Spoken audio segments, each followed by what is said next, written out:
Ainsi nous regardons non pas à ce qui est visible, mais à ce qui est invisible. Mes frères et sœurs, ce verset me rappelle toujours l'imagerie médicale. Souvenez-vous qu'en radiographie, on éclaire le corps avec une lumière invisible à nos yeux, en l'occurrence les rayons X, et celle-ci nous permet de voir ce qui est caché à l'intérieur.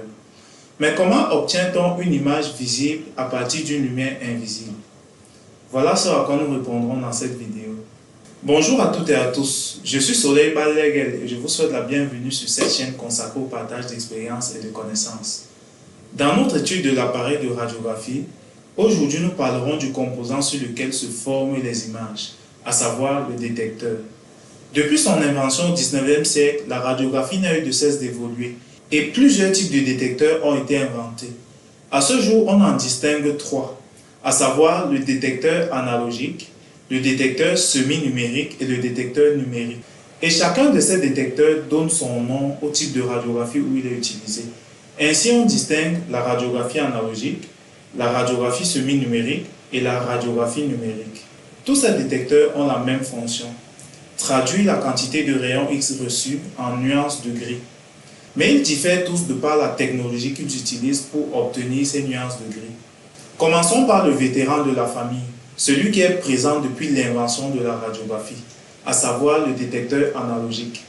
Il se présente sous la forme d'une feuille souple et pendant l'examen, il est intercalé à l'intérieur d'une cassette dont les deux faces sont appelées écran renforçateur. Après l'examen, l'image est déjà présente sur le détecteur, mais elle n'est pas encore visible. On dit que l'image est latente. Et pour passer de l'image latente vers une image visible, on soumet le détecteur à un processus appelé développement. On déplace la cassette vers une pièce sombre, puis on en retire le détecteur. Ensuite, on plonge le détecteur dans des bains chimiques qui vont rendre l'image visible. On le rince et on le sèche. À la suite de ce processus, l'image est visible et elle peut être exploitée par un médecin radiologue puis rendue au patient. Pour rendre ce processus plus facile et plus rapide, il existe aussi des appareils appelés développeuses automatiques de film. Le manipulateur n'a donc qu'à placer le film à l'entrée de la développeuse et récupérer l'image à la sortie.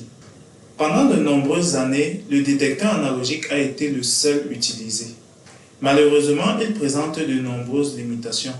Mais heureusement, ces limitations disparaissent dès qu'on aborde le deuxième type de détecteur, le détecteur semi-numérique. Le détecteur semi-numérique se présente sous la forme d'une plaque ou d'une feuille souple.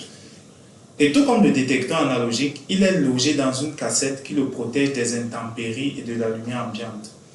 Après l'examen, l'image n'est pas visible, elle est aussi latente.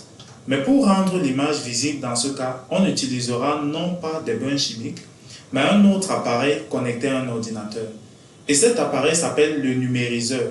On place la cassette dans le numériseur qui va extraire le détecteur, lire l'image qu'il contient, effacer les résidus d'image pour que le détecteur puisse être réutilisé, puis réinsérer le détecteur dans la cassette. L'image lue par le numériseur sera envoyée à l'écran de l'ordinateur et elle pourra être directement interprétée, modifiée, stockée, transférée vers une imprimante, vers un robot graveur ou même vers une station de stockage. Mais à force de passer dans le numériseur, le détecteur semi-numérique s'use au fil du temps et doit être régulièrement remplacé. Heureusement, le troisième type de détecteur contourne cet inconvénient. Il s'agit du détecteur préféré des paresseux, le détecteur numérique. Le détecteur numérique se présente sous la forme d'une plaque et à l'instant même où l'examen est fait, l'image s'affiche à l'écran d'un ordinateur. Cette image peut être stockée, interprétée sur place, transférée ou même modifiée.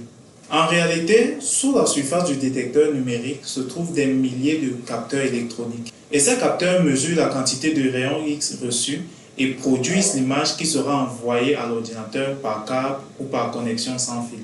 Ainsi, avec le détecteur numérique, on n'a pas besoin d'un numériseur ou des bains chimiques, puisque le dispositif en lui-même calcule déjà l'image.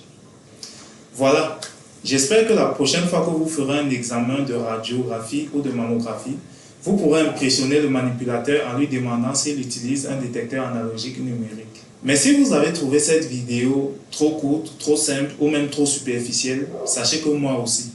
Et dans ce cas, je vous invite à cliquer sur cette autre vidéo.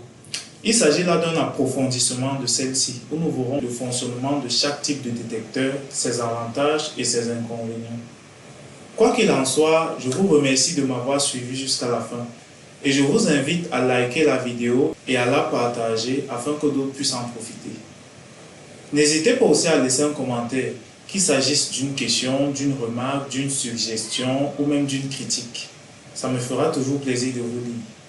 Sur ce, je vous donne rendez-vous à la prochaine vidéo où nous parlerons des autres composants d'un appareil de radiographie. D'ici là, portez-vous bien.